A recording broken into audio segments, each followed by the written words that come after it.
Hey, you. Yes, you.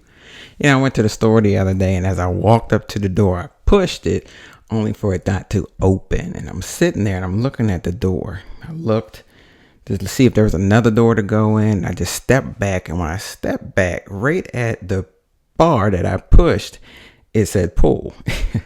So I sat there and I pulled the door open, and as I pulled it, I gained entry. But also walking in, I'm sitting there shaking my head, thinking that it made absolutely no sense that the door said pull. It should have been a push door. But I'm sure that the building company had a reason. There may have been a multitude of reasons to why that door was pull and not push. It might have been safety regulations, or even like an environmental factor as to why they did that.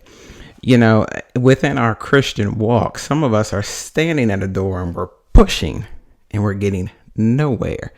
Why? Because in that moment, we're seeing and thinking that I need to go through this door in order to get to that place.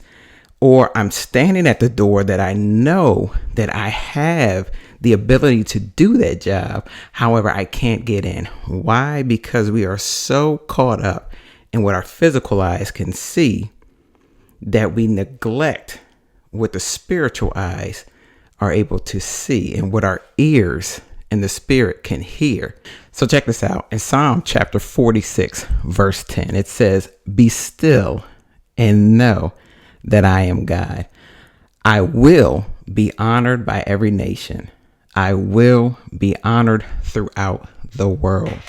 So as we get to those doors that we know without a shadow of a doubt, this is where God has brought me to. This is where we need to shut out all the outside noise. Find that silent place and listen and wait for God to tell you, now pull, so you can get through to where you're supposed to be. That's all I had. Y'all have a blessed day.